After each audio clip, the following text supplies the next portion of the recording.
umbuzo othi nanga umakoti uyasebenza udrive ama-ambulance Nkosi Yembono noma uyiphoyisa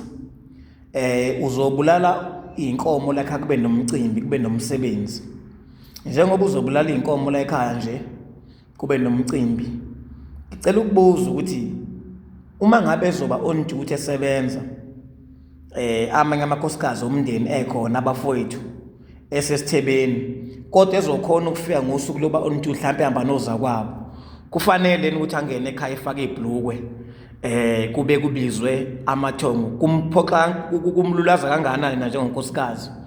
ekubeni la ekhaya kuthethwe idlozi kugijima inkamba kukuba abantu befake ngisho ilokhuzana zakhona ziphandla zeimbuzi la kade kwenza umsebenzi waphela inkomo indlayela imbuzi lo makoti kufanele nefaka amabhuzi noma efake iqoqo cha impendulo nje ungakachaza kuthi cha engamane ngezi lo makoti ngoba 1 kunamakhehla la ekhaya kunezalukazi la ekhaya hayi isimanje manje Nkosi Yembono kumele kuchazwe kushiwe emsamo uthi phela bayasebenza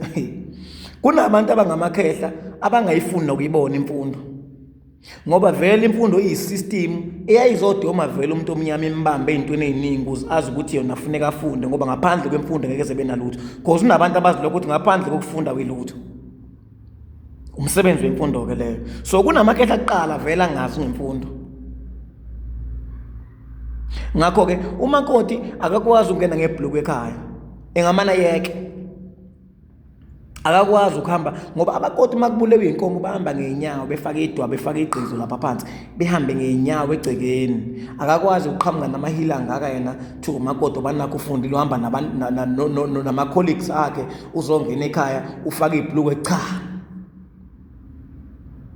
noma ngabe uthi uzofika agqoka iphinifa ngaphezulu cha akayeke ongcono simple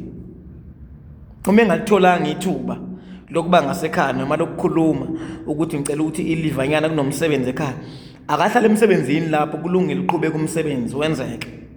engekho akekho umakoti ozongena ngebhlukwe kubezwe idlozi la ekhaya ngaphandle lo muzi uma ungabe ungasebenzi ngomsamo yabona umuzi ongasebenzi ngomsamo ongekho ongenamsamo nje unalo ilungelo ukuthi ngihamba ngebhlukwe angenivese umuzi lo nje uyaphila uphila ngegama lemvana amen hayi ukuthi kuthiwa la ekhaya kukhulunywa emsamo kuthiwa kunomakoti ozoqhamuka efaka amahili ehamba egcekeni efake nebhlukwe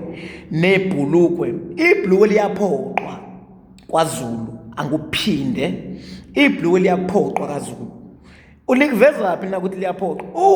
uma ngabe kushona umuntu wesifazana automatically akaze kwabekwa ibhlukwe lapha emseleni emakhandleleni kuthengwa ingubo kubekwe zona ngoba na ubulili bohleze behlukana buyohleze ubulili behlukana azikho ingubo engena emgodini zebhlukwe ungena ingubo zani zabesifazana noma ngabe umuntu esifazane seshonile ngakho akekho unkosikazi uqhekeza ngebhlukwe emzini kanjalo noma kuthiwa kwenza umsebenzi noma bethiwa kenzekile umsebenzi azi ke nizochaza amadoda kakhulu hayi futhi angaze ngabona amadoda nje hayi ngiyafisa ukubona impela ukuthi hayi ngabe awashaya njalo umthetho noma ayondliwa phela ngezwe ukuthi abaningi bancenga ngondliwa basama amakhosikazi nizochaza kumanje la ngiyanazi hayi khohlwana ukho umuzi ongangena unkosikazi kubizwa idlozi la ekhaya bese thi uzongena echaza ngebhlukwe no akayeke simple behlala amakhosikazi esithebeni lapha afaka isidwaba nangakhishwanga isidwaba sembuzi lesangaphansi esilule esishukiwe ngoba ahleli nje lapha esithebeni kuyingoba sigqoka isidwaba afaka idwaba lezinkulu afaka igqizo laphansi ahamba ngenyawo afaka inhlozo zakhe abona ngathi amakhosikazi asikhulumi ngembudane yabo ngethuba